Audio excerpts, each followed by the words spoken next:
자, 이제부터 이제 누가복음을 함께 보도록 하겠는데요. 누가복음은 누가이에서, 그래서 우리가 우스갯소리를 많이 얘기하죠. 누가 보면 누가 썼냐 그런 얘기를 많이 물어보는데, 네, 누가가 썼습니다.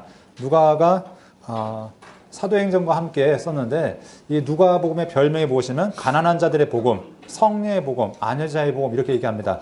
가난하다는 것은 당시 이스라엘 사람들에게 있어서는 버림받았다는 의미를 갖고 있습니다. 그냥 가난하다는 것은 돈이 없다가 아니라 버림받은 자들. 그래서 이런 자들을 위해서 누가 오셨는가? 예수님께서 오셨다라는 걸 이야기합니다. 누가는 빛나다라는 의미를 갖고 있는데, 그래서 여러분 뭐 전고 밝기를 얘기할 때 뭐라고 얘기하죠? 면 룩스 얘기하잖아요. 그래서 이 누가 루카에서 거기서 나온 것을 보게 되는데, 출신은 이방인이었습니다. 그러니까 이방인으로서 예수님에 대해서 쓰게 되는데, 그러기 위해서 철저하게 검증이 필요했겠죠. 자기가 직접 경험한 분이 아니었기 때문에 사람들에게서 자료를 모으고 그걸 수집해가지고 이것들을 순서를 따라서 최대한 정리하기 위해서 노력했던 것, 이것이 누가였다라고 얘기합니다. 성경은 이 누가복음이 바로 사도행전과 함께 누가의 작품으로 우리가 보고 있고요. 또한 바울과 함께 2차 전쟁에 만나가지고 바울의 마지막까지 한 사람, 바울의 마지막 그 마네틴 감옥에서 생을 마지막할 때 그 옆을 지켰던 사람을 누가라고 이야기하고 있습니다.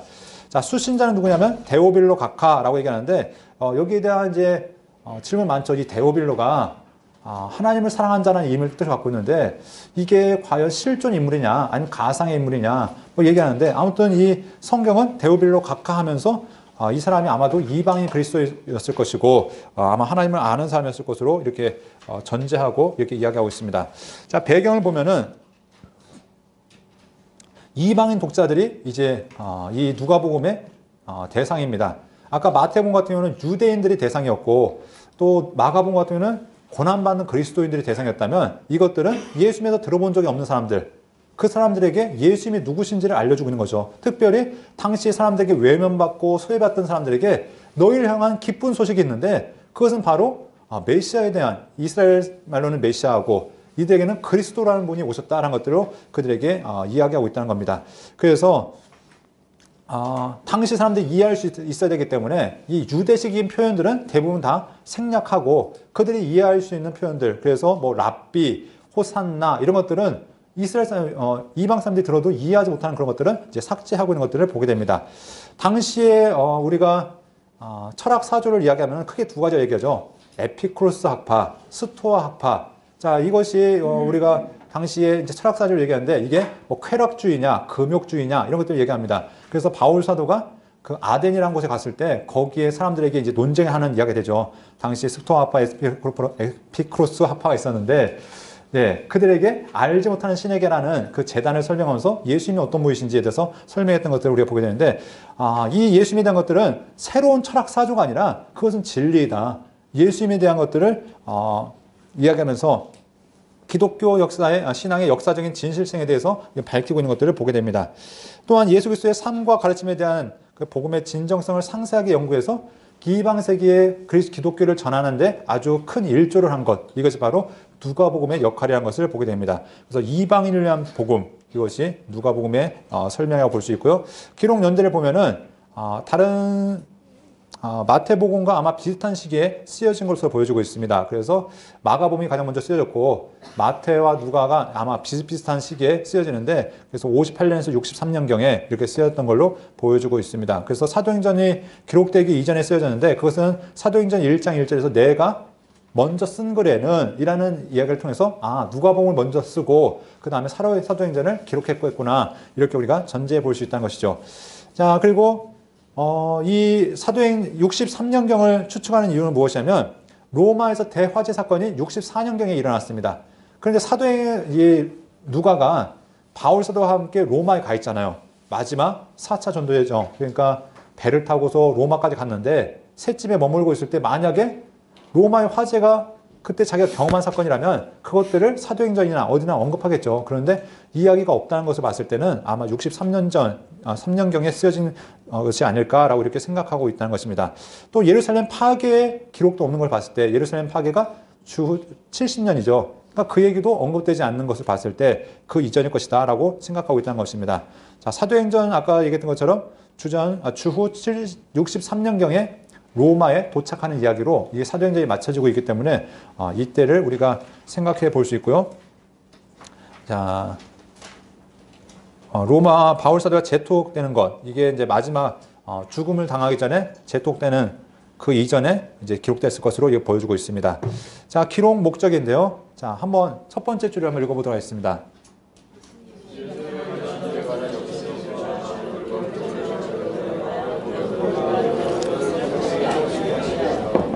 자, 데오빌로에게 보고서 형식으로 쓰고 있습니다. 그래서 차례대로 기록했다라고 이야기하고 있습니다. 그래서 우리가 다른 성경보다 예수님의 생애가 이렇게 진행되고 있구나라는 것을 우리가 이 성경을 통해서 짐작해 볼 수 있겠죠. 자, 두 번째는 이방인 독자에게 인자로 오신 예수님께서, 인자라는 말 자체는 사람의 아들이라는 뜻을 갖고 있지만 성경은 끊임없이 하나님이 보내시는 자, 하나님의 아들의 또 다른 이름이 인자라는 병칭으로 이렇게 표현되어지고 있습니다. 바로 예수님께서 진정한 사람의 아들로서, 하나님의 아들로서 이 땅에 오셔서 온 세상의 구주이심을 알게 하려고, 또 믿음을 갖게 하려고 오셨다는 것을 이야기하고 있고요.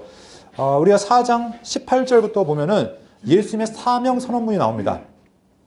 누가 보면 4장 18절 19절을 무슨 얘기냐면은 예수님께서 회당에 들어가셔서 그 말씀을 읽으시죠. 그 말씀이 이사야서 말씀인데, 주의 성령이 내게 임하셨으니 이는 가난한 자에게 복음을 전하게 하려 하시려고 내게 기름을 부으사 나를 보내사 포로된 자에게 자유를, 눈먼 자에게 다시 보게 함을 전파하며 눌린 자를 자유롭게 하고 주의 은혜의 해를 전파하게 하려 함이라. 여기서 주의 은혜의 해는 무엇이냐면 구약에 나오는 희년을 이야기합니다.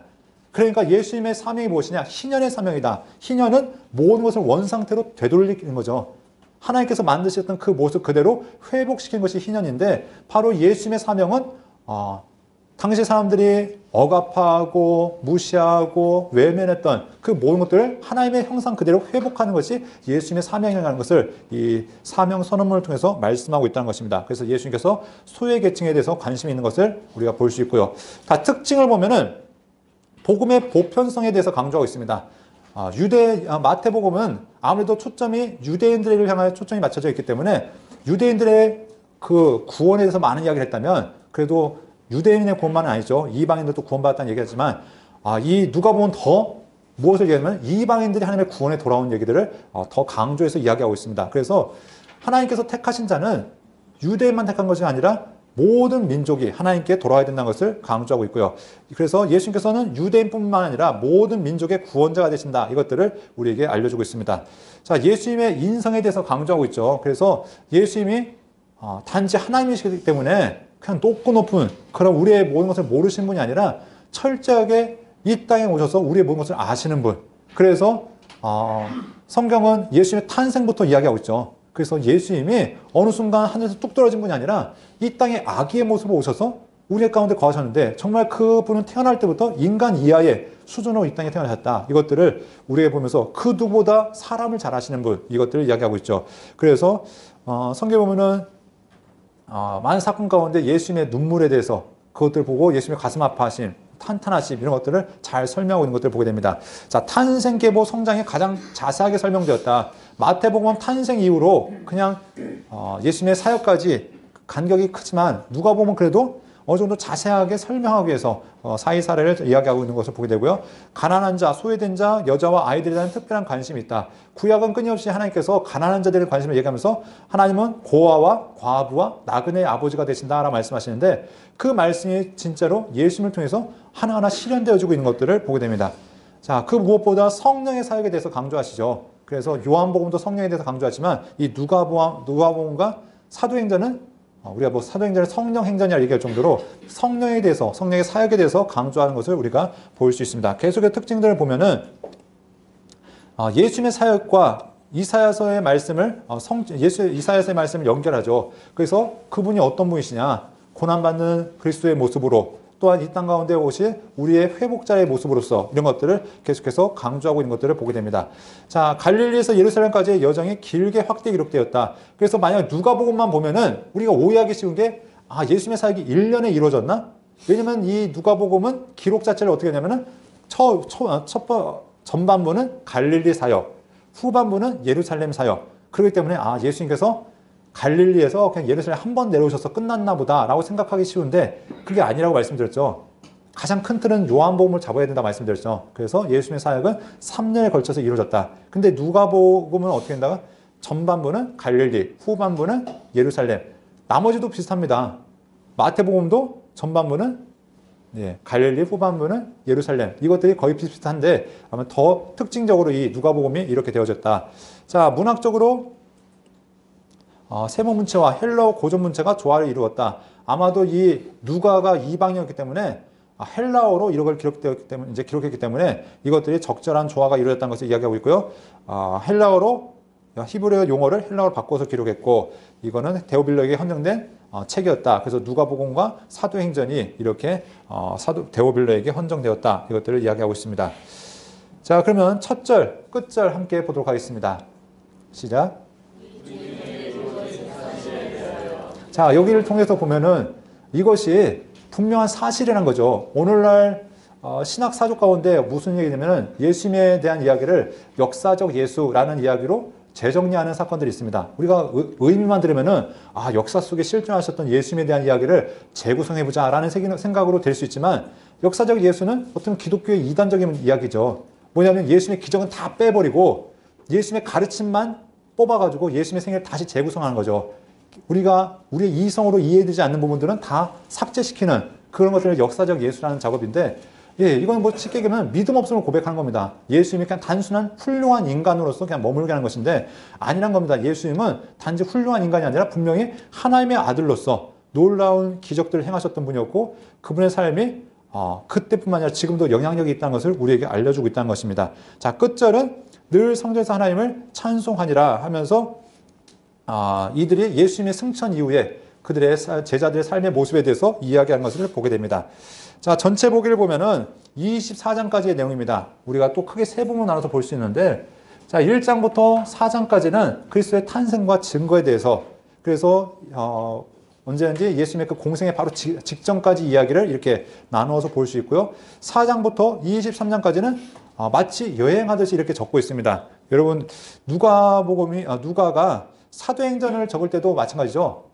우리가 1장부터 12장까지는 바울 사도의 베드로 사도의 여정을 마치 여행처럼 적고 있습니다. 그 사도의 이 예루살렘에서 사마리아와 그 유대 지경까지 복음이 전해진 이야기. 그러다가 13장부터는 바울 사도를 등장시켜서 이게 땅끝까지 복음을 전한 이야기. 그래서 1차, 2차, 3차, 그리고 마지막 로마로 가는 그 4차의 여정까지 적고 있는 것들을 우리가 확인해 볼 수 있는데, 마찬가지로 이 누가복음도 예수님의 여정을 여행처럼 적고 있습니다. 그래서 갈릴리에서 전도하신 이야기, 사마리아에서 전도하신 이야기, 유대 베레에서 전도하시고 마지막 예루살렘으로 가시는 이것들이 마치 한 번에 가신 것처럼 이렇게 내용을 적고 있다. 이것을 생각해 보시면 좋을 것 같습니다. 자, 그러면 갈릴리 여정이 이렇게 해서 총 여행의 과정이 끝난 다음에 이것을 무엇으로 마무리하냐면 예수님께서 예루살렘에서 십자가에 달려 죽으시고 부활하시고 그리고 부활 승천하신 이야기로. 그런데 조금 더 추가가 되죠. 다른 복음 같은 경우는 그냥 사명을 맡기시는 이야기로 맞춰졌다면 그들이 하나님의 성전에 가서 하나님을 찬양했다는 이야기로 좀 더 이야기가 길게 이제 전개되어진 것을 보게 됩니다. 자, 그렇다면 내용을 살펴가야 되는데요. 누가복음도 누가복음의 수신자들은 아까 얘기했던 것처럼 이방인들을 전제로 하고 있다고 했습니다. 가난한 자들, 소외받은 자들. 그러면서 예수님이 어떤 분이시냐? 그분은 약속대로 오셨는데 예수님의 앞길을 준비했던 자가 누구냐? 바로 엘리야였다. 그 엘리야가 바로 세례 요한이었죠. 그래서 세례 요한이 먼저 탄생했고 그 뒤를 이어서 예수님이 태어나셨다. 예수님의 탄생을 가장 먼저 목도한 사람들은 목자들이었다. 이것들을 얘기했고요. 예수님께서 거기서 8일 동안 8일 만에 할례 받으시고 성전에 가서 정결례를 행하시고 그리고 이제 마태복음에 의하면은 다시 핍박이 와서 애국까지 피신하셨다가 나사렛에 가셨다. 이것들을 우리가 볼 수 있습니다. 자, 그러면 어린 시절에 대한 이야기는 아까 예수님 생에서 보았기 때문에 우리가 넘어가도록 하겠고요. 그리스도에 대한 증거. 자, 그 세례 요한이 예수님의 그 앞길을 예비했습니다. 그래서 세례를 주었죠. 그래서 예수님께서 그 사역이 예수님의 세례를 통해 시작되는데 엄밀히 따지면 예수님 세례 받으실 필요가 없는 분이었죠. 왜냐하면 당시 선포되었던 세례가 죄사함의 세례였기 때문에. 근데 예수님은 이것을 일부러 받으셨습니다. 왜냐하면 사람들 모든 죄를 짊어지고 가시는 하나님의 어린 양으로서 그 사역을 예표를 보여주시기 위해서 그 세를 받으시고 하나님의 명하셨던 그 길을 걸어가신 걸 보게 됩니다. 3장 23절부터 38절까지 보면은 족보에 대한 이야기하는데 거꾸로 족보죠. 이거는 아래에서 위로 올라가고 마태는 위에서 아래로 내려오고, 그래서 이 족보의 차이가 무엇이냐라고 얘기할 때 그냥 많은 사람들이 얘기할 때 이 마태복음은 요셉의 족보, 왕의 족보고 마가복음은 마리아의 족보가 아니냐라고 얘기하는 사람도 있었고, 왜냐하면은 어디서 크게 차이가 나냐면 솔로몬의 아들에서 차이가 납니다. 솔로몬의 아들에서 솔로몬의 아들이나 다윗의 아들에서 왕의 족보는 솔로몬으로 내려오고 누가복음은 나단이라는 사람을 내려옵니다. 그러니까 다윗의 두 아들이지만 완전히 혈통이 다른 거죠. 그러니까 이 솔로몬이 나단이다라는 사람도 있고 그런데 그래서 여러 가지 이제 추측이 나옵니다. 아직 명확하게 확정은 되지 않았지만, 그래서 첫 번째 마태복음은 요셉의 족보, 마가복음은 마리아 족보 아니다. 이거는 왕이 계승 족보, 마태복음은 왕이 계승 족보, 누가복음은 저 지금 아저씨 꼬이고 있습니다. 자, 누가복음은 이게 진짜 요셉의 혈통의 족보. 이렇게 얘기하는데, 왜냐하면 여자의 족보를 따지는 경우는 거의 없죠. 족보는 거의 남자로 따지기 때문에 아마도 이게 요셉의 족보, 진짜 족보가 누가복음이 아닐 것인가 라고 얘기하는데, 어쨌든 간에 그럼 목적이 무엇이냐, 족보를 이야기하는 것이 쭉 올라와서 어디까지 하면 아담까지 올라가고 그 이상은 누구요? 하나님이라 라는 말씀을 통해서 예수님은 모든 인류의 대표자다.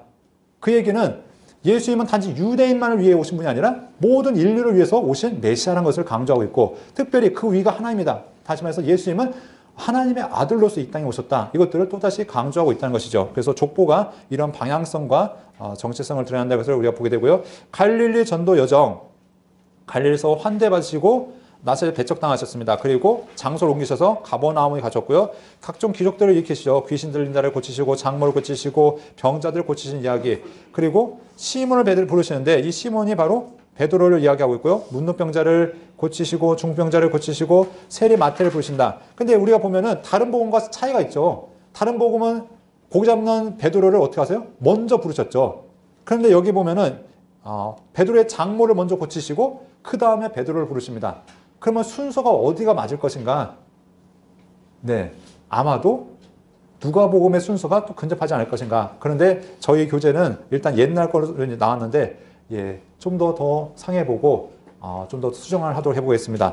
아무튼 예수님께서 이 베드로를 부르시는데, 그러니까 예수님을 여러 번 만났는데 아직 결단을 못한 거죠. 근데 베드로의 장모까지 고친 그 사건 다음 이후로 베드로가 주님 앞에 돌아왔다고, 누가복음을 보면 그렇게 이제 생각해 볼 수 있겠죠. 그래서 베드로를 고치신 이야기, 문둥병자를 고치시고 중풍병자를 고치시고 세리 마태를 부르신 이야기, 그리고 12사도를 택하시고 부르셨다. 이 얘기를 우리가 보게 됩니다. 그러니까 이거는 갈릴리에 있었던 일들 다 3년의 사역을 다 압축하기 때문에 그냥 뭐 따로따로 구분하지 않습니다. 뭐 예루살렘 갔다 온 얘기를 적지 않으시고 그냥 예루살렘에 있는 갈릴리에 있는 사역을 순차적으로 그냥 다 압축해서 한 번에 이야기하신 것을 보게 됩니다. 자, 그래서 곧바로 2년차 이야기가 들어가는 거죠. 2년차 이야기가 뭐냐면 평지에서 설교하시고, 백부장의 종을 고치시고, 나인성의 과부를 살리시고, 또 세례요한이 예수님께 제자를 보냈다가 얼마 후에 순교하는 이야기, 그런 이야기를 우리가 보게 되고요.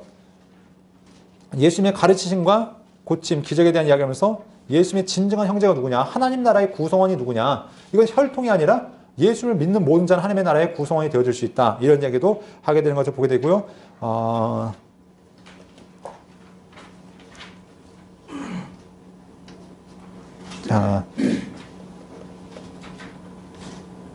자, 여기 보면은 예수님께서 오신 이유와 목적이 무엇이냐?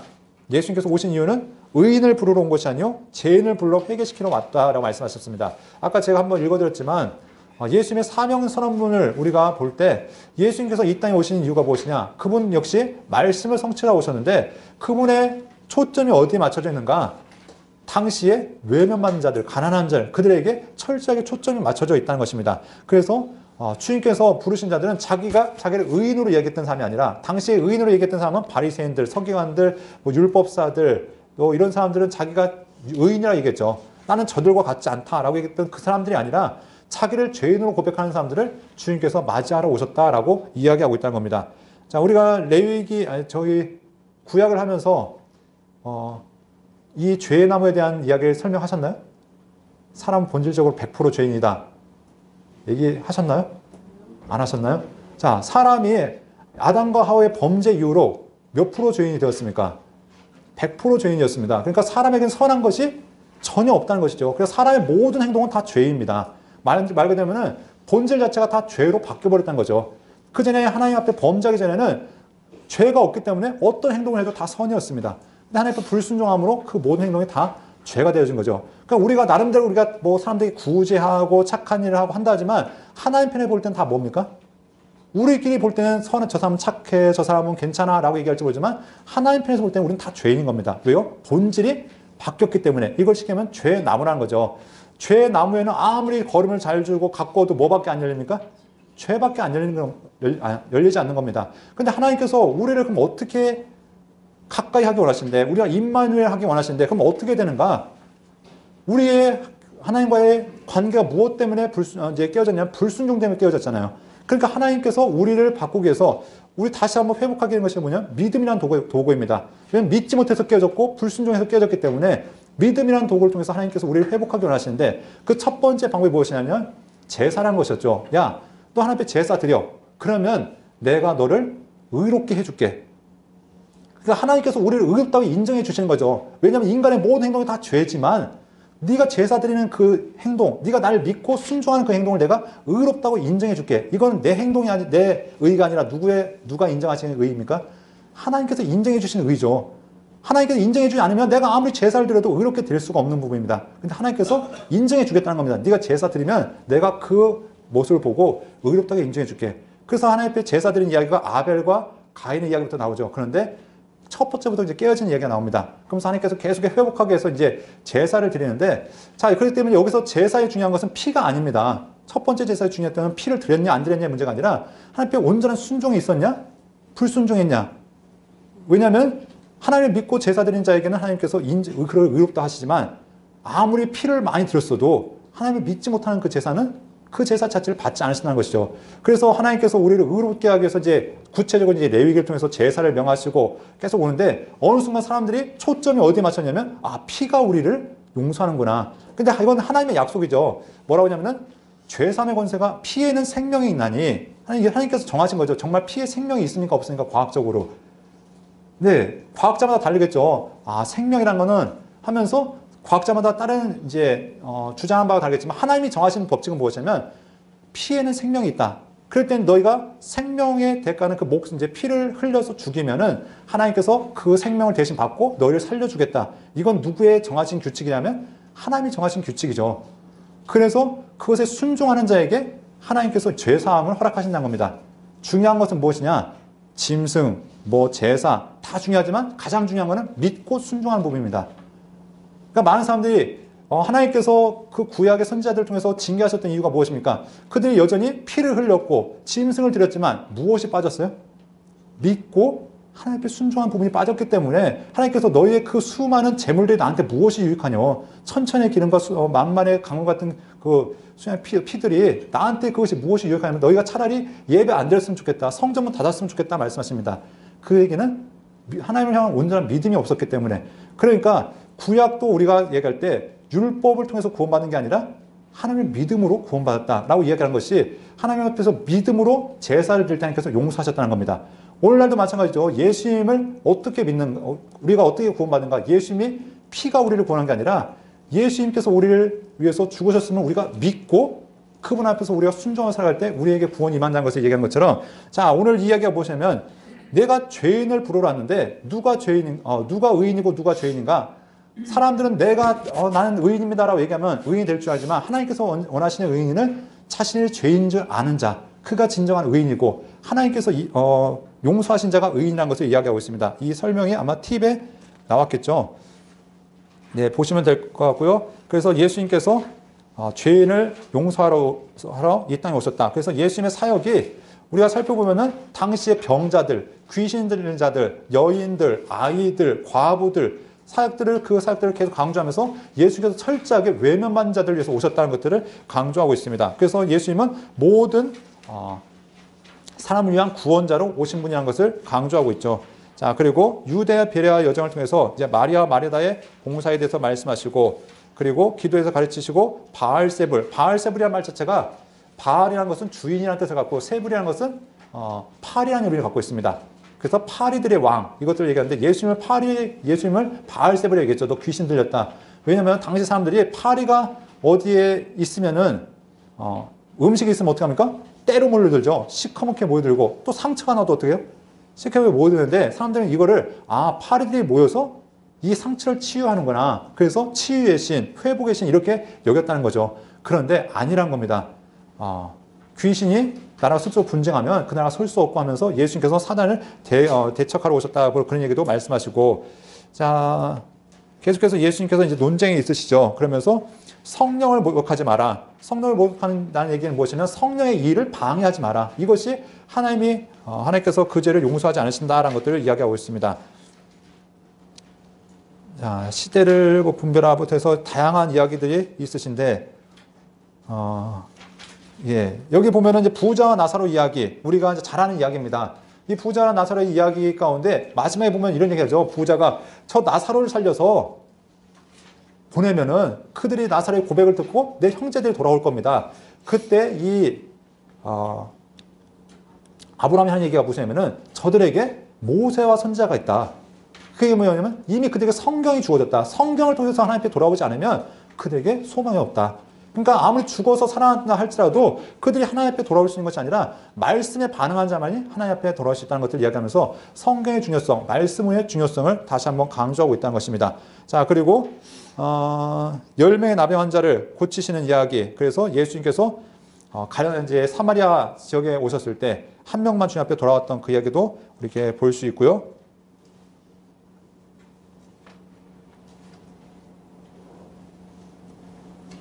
이야기가 그 얘기인가요? 정신이 없습니다. 자, 마지막